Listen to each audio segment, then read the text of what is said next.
सुगला.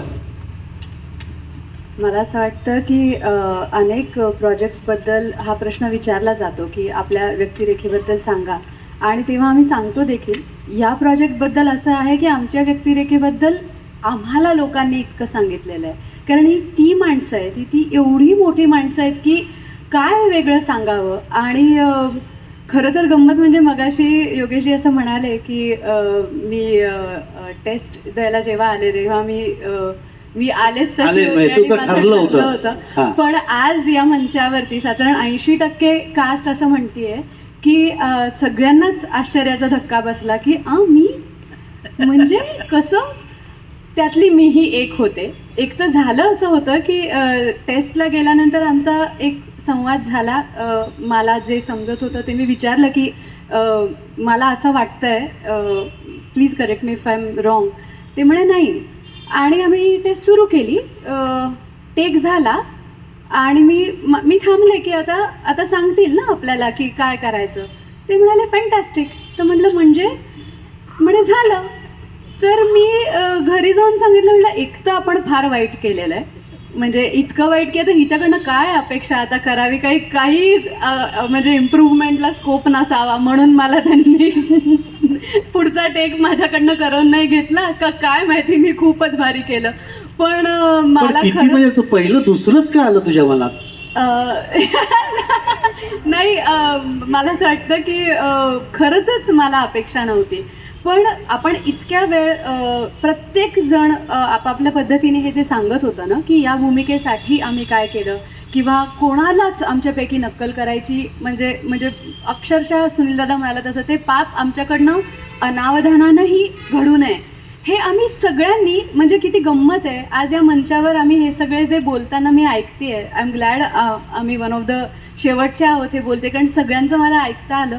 पण आम्ही सगळे किती एका पेजवर आहोत हे माझ्या आत्ता जेव्हा सगळ्यांचं ऐकते आहे ना, कारण आम्ही कोणीच एकमेकांशी हे बोललो नसू, पण सगळ्यांनी हेच ठरवलं की आम्हाला हे करायचं आहे, कारण ही नावं एवढी मोठी आहेत आणि ह्यांच्यासाठी असलेली जी जो आदर आणि जे प्रेम आहे ना आमच्या प्रत्येकाच्या मनात, ते इतकं मला असं वाटतं इतकं खरं आहे की जेन्युइनली आम्हाला केवळ त्यांच्या जवळपास जाऊन तो प्रसंग तुमच्यापर्यंत पोचवता येतोय का, हाच प्रयत्न आहे सगळ्यांचा. तर मला असं खूप एक जाणवलं आत्ता की जर आम्हाला सगळ्यांनाच, मॅक्झिमम लोकांना असं इन्क्लुडिंग सुनीलदादा जर वाटलं असेल की आपण नसूच शकतो या भूमिकेमध्ये, आणि एकमेव योगेशजी आहेत जर त्यांना असं वाटलं ना, तर त्यांचं माझ्या असं आत्ता बसून हे ऑब्झर्वेशन आहे की त्यांनी एनर्जी त्या माणसाची समजून घेतली. ही जी माणसं होती, मला असं खूप वाटतं की प्रत्येकाची आपली एक एनर्जी असते. कोणी खूप शांत असतं, कोणी खूप पेपी असतं, कोणी धीर गंभीर असतं, कोणी कमी शब्दात काहीतरी खूप महत्त्वाचं बोलून जातं, तर कोणी म्हणजे पाल्लाळ लावतं तरी मुद्दा कळत नाही.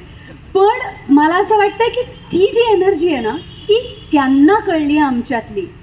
माझ्यातल्या माणिकबाईंची ती एनर्जी कदाचित त्यांना दिसली जी मला नाही दिसली, सुनील दादातली दिसली किंवा धीरजजींमधली दिसली. तर he is fantastic at it असं मला असं वाटतं. आणि दुसरं स्क्रिप्ट त्यांनी जे लिहिलं आहे, आय थिंक ॲक्टर म्हणून आम्हाला कायमच असं होतं की स्क्रिप्ट दॅट्स युअर बायबल, ती तुमची गीता. तुम्ही किती वेळा वाचाल तेव्हा तुम्हाला नवीन नवीन काहीतरी सापडेल. त्यामुळे ते इतकं त्यामुळे सोपं झालं.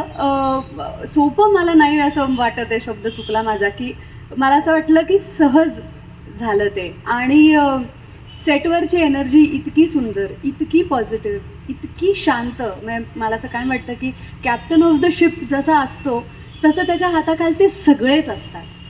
आणि प्रत्येक या सिनेमाशी रिलेटेड पहिला लॉन्चपासून, म्हणजे मी लॉन्च तर तुम्ही सगळ्यांनी बघितला असेल, लॉन्चच्याही अलीकडे एक आमच्या फिल्मचं अख्ख्या युनिटसाठी, कास्ट, क्रू, युनिट, एव्हरीबडी, सगळ्यांसाठी एक रीडिंग ठेवलं होतं.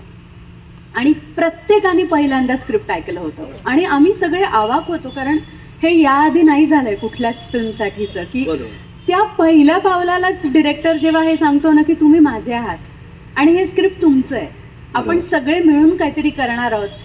त्या क्षणी तुम्हाला ते फिलिंग येतं. मग तुम्ही तुमच्या 4 दिवसांपुरतं येऊन काम करून जरी गेलात तरी ते फिलिंग अलीकडे आणि पलीकडे कायम त्याची कायम आस असतं. राहते. खरंय. तर मला वाटतं या सगळ्यांनी जो परिणाम होतो तो आमच्या सगळ्यांवरती झालाय. झालेला आहे. माणिकबाईंची व्यक्तिरेखा साकार करताना त्यांच्या व्यक्तिरेखेच्या किंवा त्यांच्या काही विशिष्ट लकबी वगैरे याचा काही अभ्यास तू माणिकबाईंच्या मुलींकडनं म्हणजे भारतीताई असतील, वंदनाताई असतील, राणी वर्मा असतील यांच्याकडनं काही केला होतास? अर्थात मी राणी मावशीला भेटले होते आणि शी वॉज व्हेरी जेनरस. आम्ही 1.5-2 तास गप्पा मारल्या आणि योगेशजींनंतर पहिली व्यक्ती जर कोणी मला असं म्हणाली असेल की करेक्ट आहे कास्टिंग, तर ती राणी मावशी होती. वा. आणि हा तो दिवस होता जेव्हा आम्ही आमचा लॉन्चचा सोहळा होता त्या दिवशी. मुंबईमध्ये. तर मी राणी मावशीला भेटले होते, खूप गप्पा मारल्या, त्यांच्या आवडीनिवडी, त्यांचा स्वभाव. मला एक खूप महत्त्वाचं जाणून त्यांच्याकडनं घ्यायचं होतं, कारण थोड्या वेळा आधी श्रीधरजींनी उल्लेख केला की पहिल्या दिवशीचं रेकॉर्डिंग आणि ते आजारी होते आणि ललिताबाई हॉस्पिटलमध्ये होत्या आणि दोघी नाही गेलो तर गडबड होईल असं म्हणून माणिकबाई पुढे गेल्या. तर मी राणी मावशीला असं विचारलं की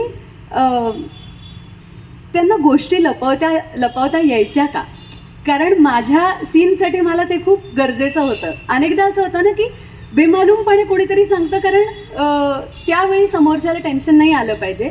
आणि अनेकदा असं होतं की किती प्रयत्न केला तरी चेहऱ्यावर दिसून जातं कोणाच्या तरी. तर माणिकबाईंना यायचं का हे, असं मी त्यांना पहिला प्रश्न विचारला. तर त्या हसल्या, त्या म्हणाल्या कधीच नाही कधीच नाही आलं तिला. आणि म्हणजे छोट्या छोट्या गोष्टी. आता पुन्हा हे मला करता आलं का, कारण मला स्क्रिप्ट माहिती होतं. कारण ऐन त्या एका प्रसंगासाठीच्या शूटमध्ये काय काय आपण समजून घेऊ शकतो एखाद्या व्यक्तीबद्दल, एवढं मोठं व्यक्तिमत्व, इतकं मोठं काम, त्यातलं नेमकं मला काय समजलं पाहिजे हे माझ्या हातात स्क्रिप्ट नसतं तर मला नसतं समजलं.